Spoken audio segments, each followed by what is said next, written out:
Greetings ladies and gentlemen, and welcome to this patch video for Thief Lord from the website Royal Road.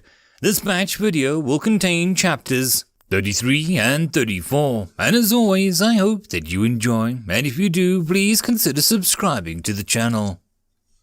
Chapter 33, Gold Drain. It seems like Lady Luck is finally shining down on me. I already knew the sewer system would also stretch beneath the other city districts, but to so quickly come across an entrance, it's amazing. I wonder if I should sneak a peek into the sewers to see what types of enemies are down there. Obviously, I would do it just to gain some tactical information, of course, and not just satiate my curiosity. On the other side, I should probably just keep my head down and head over to the vanity store before more players log on after finishing school or work. The smart thing to do would be getting cosmetic upgrades as soon as I can, but curiosity sometimes gets the better of me. It would be nice to see what I could be up against if I had the time to branch out and away from the shanty town. And it wouldn't hurt to know what is down there in case something bad happens later and I need a way to retreat. Yeah, that sounds like a plausible reason.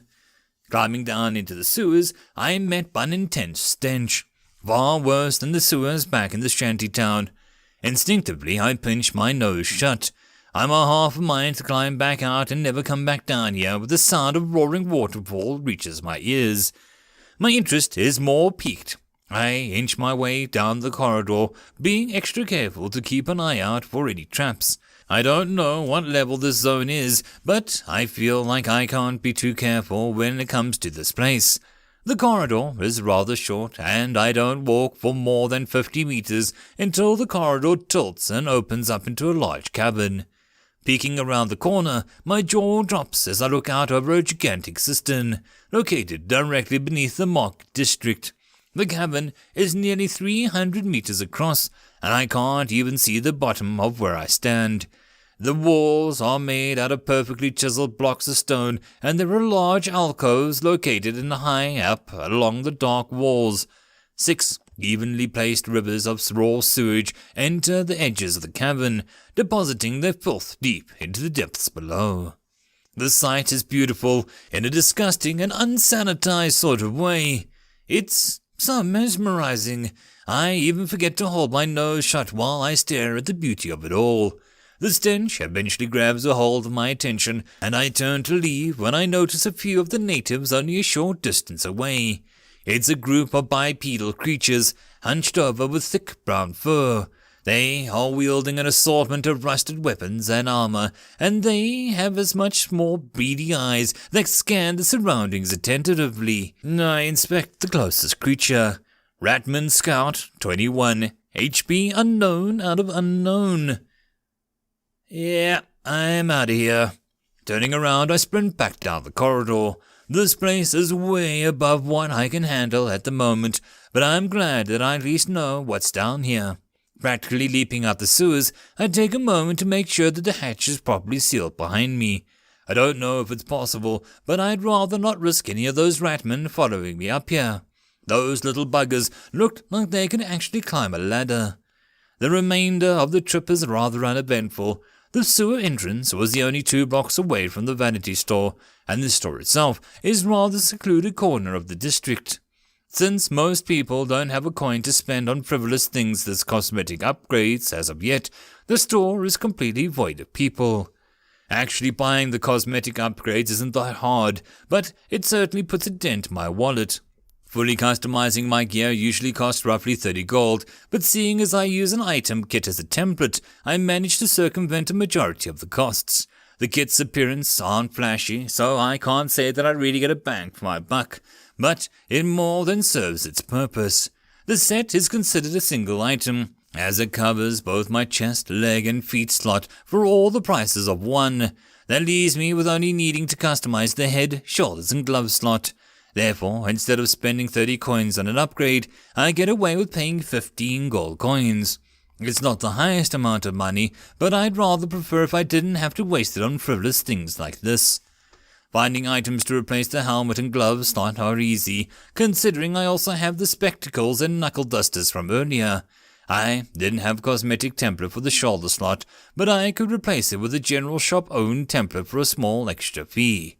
I ended up choosing the cheapest option, so the extra cost was negligible. Still, that's money I'd rather spend on rent. A fun thing that comes to mind is that this purchase, I've actually spent more money than I have earned so far. That is, of course, if I don't count the 300 gold bribe I received from Greg and Kevin. Bless their souls. I really lucked out on that one, and I'll be certain to spend another great lump of their donation on better gear for my underlings. Yeah, that's gonna cost me an arm and a leg. Finishing up my transaction, I look over my character. I actually look pretty decent, all considering. The only trouble I run into is that I can't get a cosmetic upgrade to a weapon that differs too much from the original. It would be weird if my loot suddenly looked like a dagger after all. It's not ideal, but I can always play it off as saying that I need dexterity bonus for my craft and that the charisma helps with buying and selling wares. It's not an unreasonable claim, and most crafters can just equip whatever weapon gives them the greatest stats anyway. I'd rather prefer if I found something else though, like a gilded dagger or a juting sword, but I'd hate to give up on the attribute points regardless. Finally, looking like a regular crafter schmuck, I start the long trek back to the shantytown. The return trip goes a little faster, mostly because I have already mapped out the best route to take. Returning to the shantytown, I decide to not immediately head back to the tavern. As much as I'd love to get my underlings moving, it would be a waste to send them off without proper gear. I really hate this part of the plan, but as easy money comes, easy money goes. I head southeast until I come across the shantytown's version of the market square. I quickly locate Ulf's weapons and armor, heading inside and greet the grumpy silver-toothed fence. The sour dwarf quickly closes down his shop upon seeing me, followed by the digging up a few crates filled with stolen weapons and armor. Perusing the wares, I momentarily consider spending one of my precious skill points on haggling skill, but I dismiss the idea. I will definitely pick up one later when I don't have this many other priorities though. Losing the majority of my underlings earlier put me in a severe disadvantage. Not only did I lose the gear that was worth over 20 gold, I now have to rebuy said items, as well as equipping 4 more underlings. My inner hoarding demon shoots curses my way, but it's a necessary expense. I end up buying armor for every single one of my combat underlings, as well as new weapons for the 2 highest level hoodlums. Luckily, the dagger I swapped out earlier when I found the letter opener is still in my possession, so I don't bother buying a new weapon for my highest level cutpurse quite yet. Browsing through Ulf's, I pick up the following items. 4 times heavy leather armor set, common, 30% physical resistance per level gain, plus 1.5 strength, plus 1.5 endurance, plus 1 agility, plus 0.5 dexterity, requires NPC fighter classification. Times 2 shadowed leather armor set, common, 25% physical resistance, per level gain, 1.5 agility, 1 perception, 1 dexterity, 0.5 constitution, 0.5 strength, requires NPC rogue classification, contraband. Light leather armor set, common, plus 20% physical resistance, per level gain, 1.5 dexterity, 1 agility, 1 perception, 0.5 constitution, 0.5 strength, requires NPC ranged classification, contraband.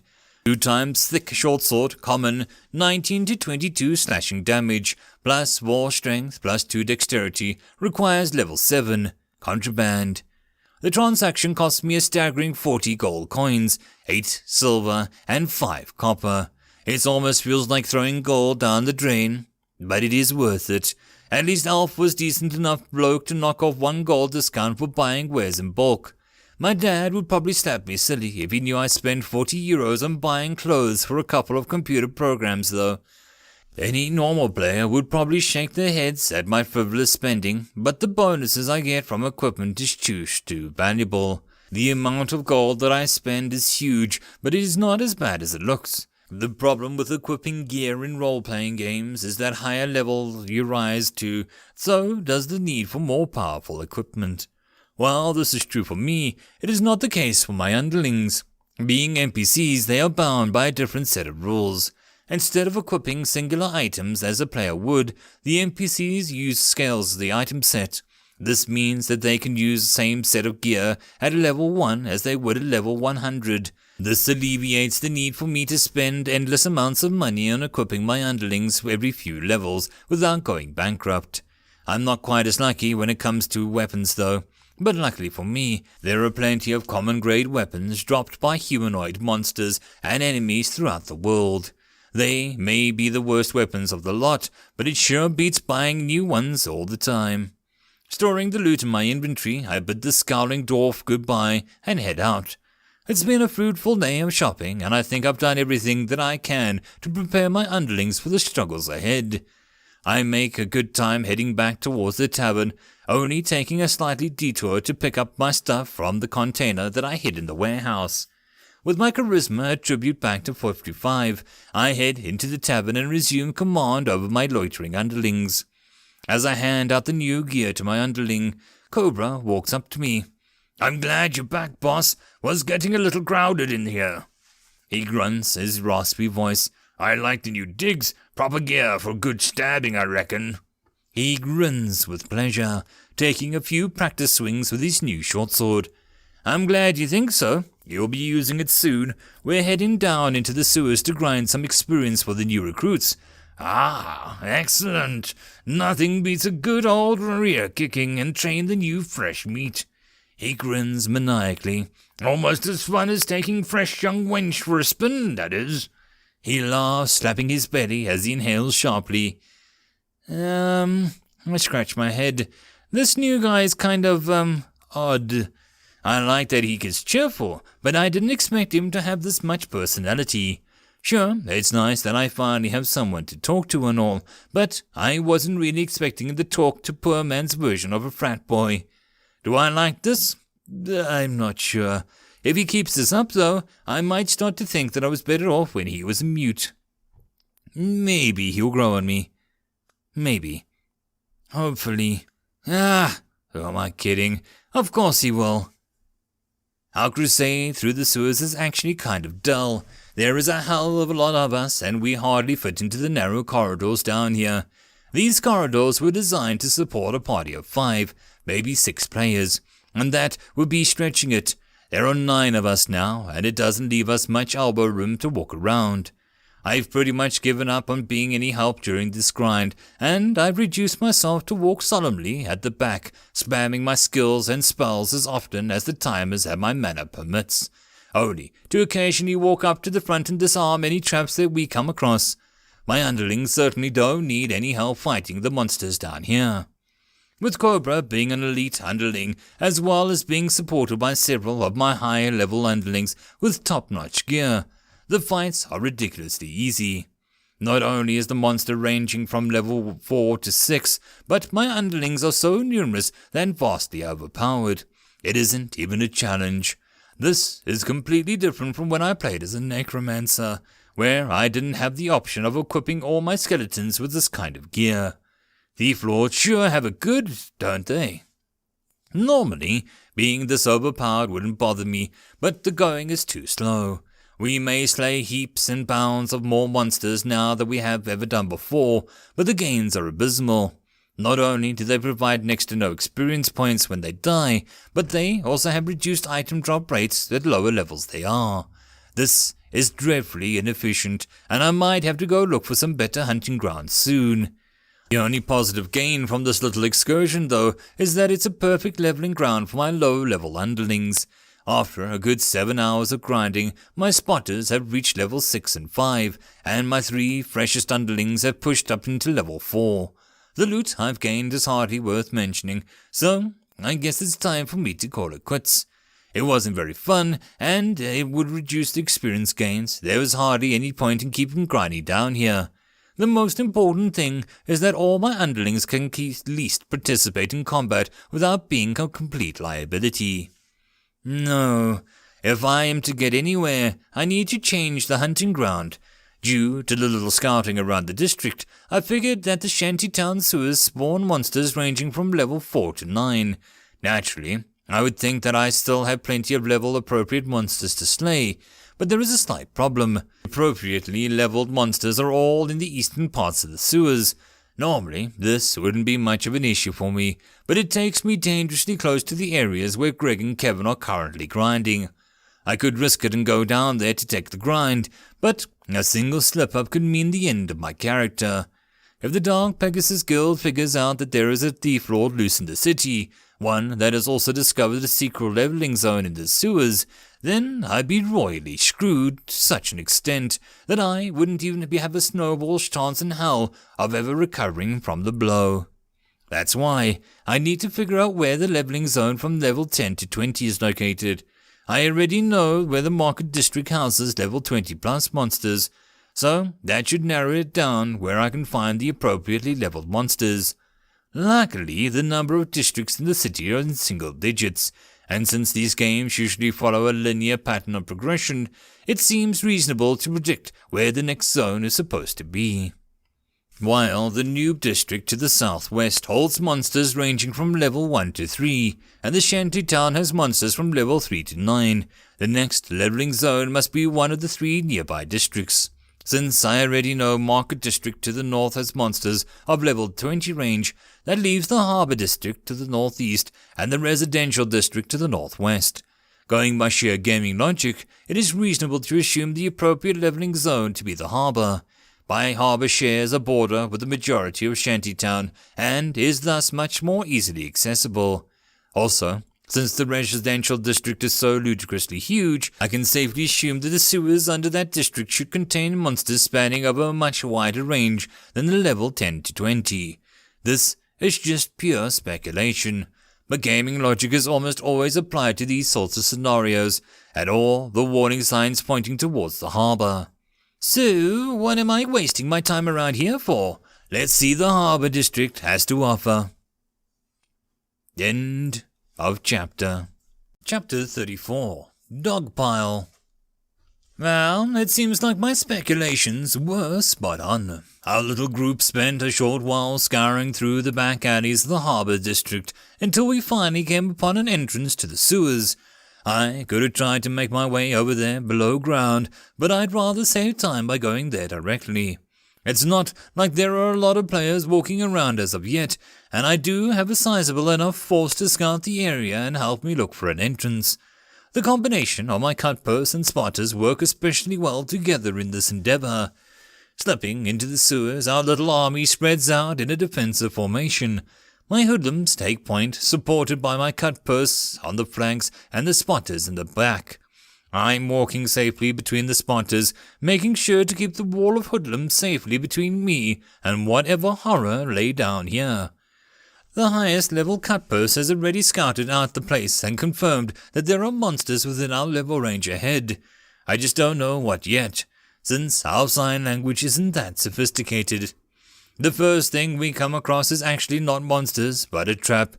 My trap disarm skill has gained a few levels during our earlier grinding sessions, and I'm highly anticipating the jump in proficiency and difficulty in the higher level zone. Approaching the trap to my underlings pointed out to me, I crouch down and take a better look. This trap is a tripwire dagger mechanism, similar to the trigger mechanisms of the lower level traps. The sophistication is a little higher on this one though. Unlike the basic traps from earlier, this tripwire is made up of 2 individual wires, entwined to look like a single thread. The end of the tripwire is safely attached to one side of the corridor and stretches across to the other side, where a small wooden box is snugly hidden in the shadows. There is a third wire connected to the box that joins the 2 prior wires, which leads down further into the corridor. That's probably the framework. Safely stepping past the trigger mechanism, I follow the triple thread back to my framework along the wall. The thread tilts slightly upwards, and after a few meters, I find the wires attached to the contraption fixed to the roof. The contraption holds a wooden crossbow, armed and aimed further back down the corridor towards the tripwire. This is definitely the release mechanism. Having identified the 3 parts of the trap, it is time for me to properly analyze the contraption and figure out a way to dismantle it. This trap, in particular, would be simple just to trigger it prematurely, but that would also mean that I would have next to zero chance of salvaging any parts or gain any skill EXP. I'm particularly eyeing the crossbow, as it looks far more valuable than the rest of the materials used. After looking at a short while, I identified the major hurdle of the trap. The 2 wires entwined with the trigger mechanism actually serve as different functions. One of them is strung tightly while the other one is hanging a little loose. Examining the release mechanism, I noticed the 2-way pressure lever that will trigger the trap if the wires are cut either or pulled. That means that there has to be much more careful. The 3rd wire connecting the framework seems to be a second failsafe in case I attempt to tamper with the wire. This wire is connected to yet another pressure lever, and I need to figure out which way to properly dismantle it. I, therefore, start tracing the 3rd wire back to the release mechanism. After taking a few seconds to closely examine the crossbow, I find the wire connected to a small pin lodged between the releasing point and the crossbow and the string. If it isn't somehow removed, the crossbow will automatically fire. The first order of business is, therefore, to secure the linchpin in place, making sure that it can't be moved by the change of pressure. I do this by pulling out a small string of my own and tying it around the base of the linchpin and squeezing it tight between my thumb and my index finger. After trying the string tight, I now am confident that the linchpin won't move while I dismantle the safeguards in the trap's framework. Taking care not to rustle the framework's wires, I pull out the small scissor and cut it. I hold my breath while doing this, just as a slightly too powerful tug might accidentally trigger the main mechanism, as the framework wire is still attached to the main wires. Exhaling in relief as nothing seems to happen, I work my way back towards the trigger mechanism. The best way to do this is to apply an anchor next to the 2-way pressure lever, making the 2 wires superfluous. The pressure lever can only be moved in 2 different directions, so I need to jam it on one side. I decide to insert a small stick between the black side of the lever, anchoring it between the lever and the hard block panel of the mechanism. This makes sure that the trigger mechanism won't snap out of alignment if I cut the 2-way wire, as there is an opposing force keeping the lever from pulling back when the tightly tied string isn't there to keep it in place. My success is final when the system prompt arrives. Congratulations, you have managed to successfully dismantle a shoddy bolt wire trap. You have managed to salvage a part of the trap. Old crossbow, uncommon, 28 to 32 piercing damage, plus 4 dexterity, plus 2 perception, requires level 8. It has been added to your inventory. Disarm trap has leveled to novice 4. I grin in satisfaction. The whole while the procedure only lasts me 5 minutes, but that's enough to cause my sweat to pour from my body and my heart to race. This is probably one of the trickiest singular acts that I've done so far in the game, and it was all well worth it. Nothing beats the rush of overcoming a challenging obstacle. That's why I am a gamer. The crossbow I gained is a huge upgrade for one of my spotters. At least it will be as soon as we manage to level up. It might be in a day or 2, but I'm not that much of in a hurry. Well, I am, but you know what I mean. Regardless, I'll take any benefit that I can get. With the crossbow safely stored in my inventory, we fall back into formation. The cutpurses return to scouting while I keep casting and recasting my chameleon spell as soon as my mana regenerates. It doesn't regenerate fast due to my low wisdom attribute, but I have to make do with what I've got. We head on for a short while until our group comes to a halt. Looking ahead, I notice my high-level cutpurse sneaking backwards towards us. He holds up 2 fingers while nodding. Good, that means there are 2 enemies that we should be able to handle. That's a good sign, which means my zone analysis from earlier was spot on. With a wave, I order my hoodlums to take point while the rest of us spread out with as much as we can, limited as the space may be. It doesn't take long until the 2 enemies come into sight. Human Zombie 10, HP 240 out of 240. Dwarf Zombie 11, HP 260 out of 260. Undead? There are undead down here. I smile. Undead are my favorite type of opponent, mostly because they always have a glaring weakness and few surprises. There is hardly anything more cliché than zombies in a game, and these guys don't disappoint in that regard. Speaking from experience, I used to be a necromancer, after all. These guys are ridiculously slow moving while also dealing little damage. It doesn't matter if they wield low-level weapons. If they can't use speed, they might as well just be bricks in their hands. Albeit some very sharp bricks in some cases. Zombies are pretty weak, even for undead standards. Their strengths lie in high resistance to slashing damage and a moderate defense against other types of physical damage, while being weak against magic and blows to the head. Since they are slow, it is easy to gang up on them and beat them down to a pulp without having too much chance to fight back. They are really up against a bad opponent for this. This will be easy. Grinning, I address my underlings. Get 'em, boys! Cheap shot. Cobra guffaws, taking point while charging towards the two zombies and cackling maniacally. Come get me, you little buggers! My lieutenant charges forwards, throwing his entire body weight against the zombie dwarf. Being the naturally strongest of the two zombies, the dwarf is still unable to stand up to the might of a powered-up hoodlum. The pair slams to the ground, and the rusty iron hammer flying from the zombie's grip as it tries to bite and claw a cobra. It gets in a few good jabs, and I spot a few small gnashes appear on Cobra's chin and wrist. You biting little bastard! Cobra roars while simultaneously stabbing the zombie in the gut. I'll make you regret ever deciding to come back to life, you snot-sucking little dirtbag. The shouts of Mortal Kombat fades in the view as the rest of my underlings charge forward to surround the remaining zombie.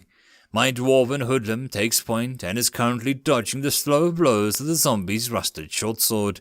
The level difference is noticeable as my hoodlum struggles, but she doesn't fight alone.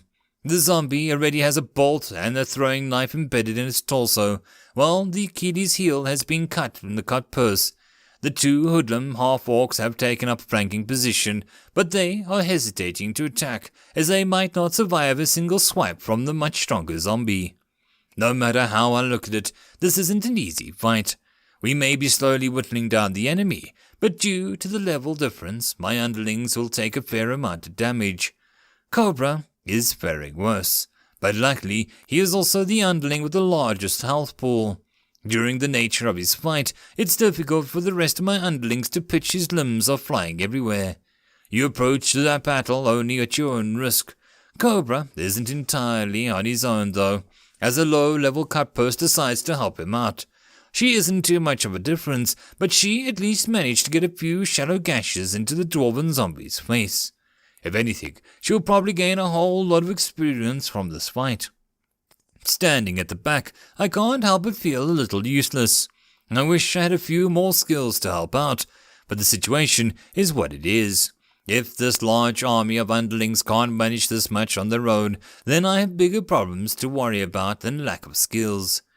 The battle rages on for a short while, and the progress is slowly but steadily turning in my favor. Despite being at a much lower level, Cobra is winning against his opponent. He is technically still the weaker opponent, but his grapple skill keeps him at an advantageous position, and with its slower movements the undead is just unable to dish out any real damage except for the occasional scratch and bite. It doesn't help that the lower-level cutpurse is dealing more and more damage after repeatedly striking the same places on its face, stacking up extra damage due to repeatedly striking an ever-growing weak point. The other fight is going much better. The dwarven hoodlum is battered and bruised but still kicking. She dances around the slow zombie's swings while dishing out a few small jabs of her own. The main difference in this fight, though, is that the majority of my underlings are involved, and they are quickly bringing the health low. The goings are slow, but everyone abruptly escalates when the cutpurse completely severs the majority of the tendons in the human zombie's left foot, causing the zombie to lose balance. Seeing this, the dwarven hoodlum charges into the chest, bringing them both to the ground. To prevent the fight from turning into a copy of Cobra's fight, the two half-orcs each grapple as an arm, keeping them pinned. Lying on its back at the bottom of a dog pile, the human zombie can only smack its teeth together while waiting for the cutpurse's dagger to hack into its brain. The human zombie dies shortly after, and the hoodlums immediately move to help Cobra, repeating their successful tactic of throwing themselves at the enemy. The 4 hoodlums pinning the dwarven zombie to the ground, the second fight goes pretty much the exact same way as the first, with the zombie dying for a second and hopefully last time of his existence. You have slain human zombie 10, gain 75 experience. You have slain dwarf zombie 11, gain 90 experience. Phew. That fight was tough, but unlike most of our much tougher fights earlier, this went far smoother. The biggest difference was obviously Cobra, who managed to tank the strongest monster while my underlings dealt with the weak ones. I am lucky to have him, and I don't regret upgrading the hoodlum 1 second. I doubt an upgraded cutpurse could nearly be as effective. The enemies were at a much higher level, and even if it was a clean win, we still took a lot of damage. I decided to bring up my combat underling stats. Human Elite Hoodlum, Cobra 7, Lieutenant, Fighter, HP 140 out of 360, Infamy Tier 1. Human Cutpurse 7, Underling, Rogue, HP 113 out of 155, Infamy Tier 1. Wood Elf Spotter 6, Underling, Ranged, HP 120 out of 120, Infamy Tier 1. Dwarf Hoodlum 7, Underling, Fighter, HP 102 out of 240, Infamy Tier 1. Halfling Spotter 6, Underling, Ranged, HP 110 out of 110, Infamy Tier 1. Half Orc Hoodlum, Underling, Fighter, HP 147 out of 200, Infamy Tier 1. Half Orc Hoodlum 5, Underling, Fighter, HP 167 out of 200, Infamy Tier 1. Gnome Cutpurse, Underling, Rogue, HP 92 out of 125, Infamy Tier 1. That fight went really well. Almost all my low-level underlings leveled up, combined with the ridiculously low levels, as well as my experience-enhancing skills. The underlings were practically shooting up in level. This is obviously how it should be, and I just wish that it was as easy for me. Even my latest additions have nearly caught up to the rest of us. It's slightly frightening, really, but I don't mind. It would be weird if I was stuck in a long string of low-level underlings for the rest of the game. I can't really complain about the progress, though, can I? Besides, we are still weak, very weak. Their levels don't count for much if I can't properly equip them. This is the real reason I'm so happy to run into zombies down here. Since they are humanoid creatures wielding weapons, they are also able to drop said weapons, which is perfect for a thief lord like me. Don't get me wrong though, farming weapons on humanoid creatures isn't cracked up as it sounds. While they do indeed drop weapons, they are far from what you would call a good catch. The way the economy of looting works in this game is that you rarely get surprised, and you always get items relevant to your class and skill paths. Random mobs like these rarely drop weapons better than common quality, and those weapons will always have equipment level at roughly 5 levels lower than the monster that dropped it. For example, if a level 10 humanoid drops a weapon, then it'll almost always be a common grade level 5 weapon. Weapons like this will always be considered to be trash items to regular players, and you will very rarely see a player equip a weapon if it drops. Players will usually always have an uncommon grade weapon or better, usually a level matching their own. Those weapons only drop from elite mobs, quest mobs, and dungeon bosses, but they can also be sold by vendors in the cities or crafted by blacksmiths. Regular players usually get to sell their trash weapons for spare coins. That's regular players though. For players like me who have an ever-growing army of underlings, this option is perfect. Having the best equipment for my underlings at all times is unrealistic, and getting these types of weapons is nothing short of an economic miracle. After all, my skeletons back when I played as a necromancer wielded weapons I looted off of the tribe of hobgoblins that I found deep inside the forest. Gotta make do with what I've got and all that. Looting the bodies, I am happy to notice that we lucked out this time. Rusty short sword common, 12 to 14 slashing damage, plus 1 strength, plus 1 agility, requires level 5. Zombie brains, common alchemical ingredient. Not a bad haul, and perfect timing. My lowest level underling just hit level 5 just after the last fight, making them eligible to equip the sword. I handed over to one of the half-orc twins. This is pretty great. If I keep this up, then I'll hit level 8 in no time. I'm getting pretty close. I estimate 3 or 4 more zombies should do it. We should be able to do that within an hour or so if all goes well. Too bad my underlings regenerate the health so damn slow. I shrug. I can't help it. I'm still more efficient than a full party of players by now anyways. Idling around and start pacing, I'm usually a very patient man, but I get really antsy when I get close to level up. Not only when I gain another level, but I'll finally have enough skill points to start producing traps of my own. I can't wait to see what utility I can bring to the table. I am going to have one hell of a fun night ahead of me. All right, it's evening. It's about time for good old Ryan to log back on, isn't it? I open up my menu and access my friends list, after which my status to appear online. It only takes a few seconds for a message to appear.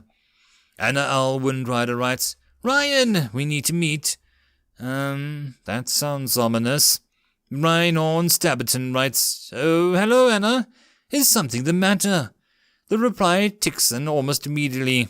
Anna L. Windrider writes, No. A shiver crawls down my spine. Oh, buggers, that doesn't sound good. End of chapter.